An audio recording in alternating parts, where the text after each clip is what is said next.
Quando olhamos para um vinho, a primeira coisa é a questão da limpidez. A limpidez é ele não ter... Ele deve ser cristalino, deve ser... que é o contrário do opaco, certo? Ele deve ser o mais cristalino possível, o mais transparente, mantendo, obviamente, um vinho tinto. O jovem tem muito mais cor, mas de ter cor não impede que ele não seja opaco. O que é que ele pode ter? Pode ter pé, que é aquele pó que às vezes se acumula no fim da garrafa. Pode ter uns cristais, muitas vezes, sobretudo nos brancos, acontece quando esquecemos dentro da porta do frigorífico, aparecem uns cristalzinhos que são muito leves e que ficam-se a boiar. Há gente que diz logo, isto é açúcar, isto é etc. E não é nada disto, vou dizer um palavrão técnico, é bitartrato de potássio, que é um sal que existe naturalmente no vinho, todo o vinho tem, e que com o frio aglomera-se e precipita, cai. Pronto, não tem importância nenhuma, não se deve beber porque é muito amargo e altera o sabor do vinho. É só ter cuidado a servir, mais nada. Pode ter gás, alguns vinhos é expectável que tenham, não é? Alguns vinhos verdes, normalmente os menos sofisticados, os espumantes, os champanhes, mas a esmagadora maioria dos vinhos não deve ter gás, como acho que todos sabem, não é? Se tem gás é porque houve uma fermentação, e se houve uma fermentação não controlada, isso é um péssimo sinal. Por isso, sempre que vejam gás, vejam o que é. Não julguem logo o vinho, mas vejam o que é. Este é este tipo de informação que nós procuramos ao olhar para um vinho. Que outras coisas podemos ver e tirar informação disto? Pela cor. Vamos usar um sistema muito simples, com 4 cores, que vai no branco do incolor para o verde, do verde para o amarelo, do amarelo para o alourado, o tawny dos vinhos do Porto. No tinto, exatamente ao contrário, vai do retinto, quase preto, também dos vinhos do Porto Vintage, e de alguns alentejanos e dorienses mais carregados, para um vermelho rubi, deste vermelho para um granada, que é quando começa a notar-se os sinais de envelhecimento e começa a ter um alourado, e finalmente a mesma cor do vinho branco, porque eles no fundo, a pigmentação do tinto é que lhe dá esta cor, porque o sumo base é o mesmo. Não sei se tinham esta informação. Que informação é que isto nos dá?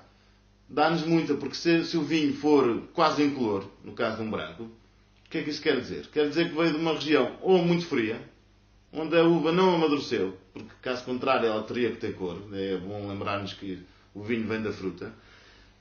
E portanto, se ela vem de uma região muito fria, onde ela quase não amadureceu, o que é que vai ter? Vai ter aromas mais florais do que frutados, portanto mais frescos, e vai ser muito mais ácido, de certeza, do que se tivesse uma cor mais amarela, como por exemplo esta tem. Se ele for esta cor amarela e for alemão, alguma coisa de estranho se passa. Não é? É esta gestão das expectativas que nós temos que fazer. A mesma coisa quando temos um vinho branco do Alentejo, quase incolor, deixa ver porque alguma coisa de pouco natural aconteceu aqui.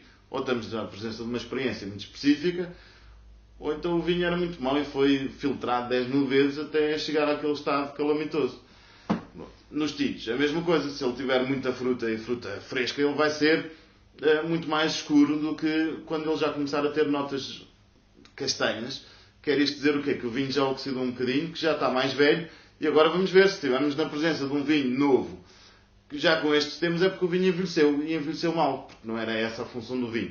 Se estivermos na presença de um vinho com 15 anos, se ele não tiver isso é que estaria de estranhar, embora fosse uma boa indicação.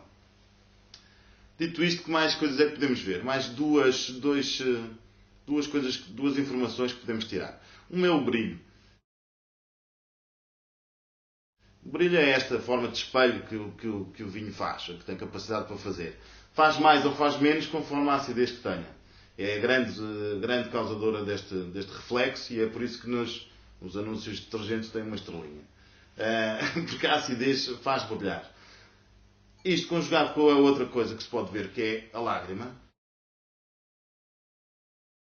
que é a forma como o vinho se agarra ao copo e vai caindo em gotas gordas. Isto tem a ver com a densidade do vinho. E essa densidade vem-lhe de dois fatores, ou do álcool ou do açúcar. Por isso um vinho do Porto, por exemplo, tem imensa lágrima. Um vinho verde quase não tem lágrima. Isto dá-nos alguma informação em quê? Dá-nos informação sobre o volume do vinho, que é uma coisa boa, sobre a acidez e também sobre o equilíbrio. Porque se ela tiver as duas coisas, imaginem que o vinho tem muito brilho e muita cor e muita lágrima. Estamos na presença de certeza de um grande vinho. Porque este equilíbrio é muito difícil de encontrar. Imaginem como se fosse uma limonada, não é? Nós termos ali assim o máximo de fruta e de aromas e de tudo, mas com frescura. Que é de facto difícil.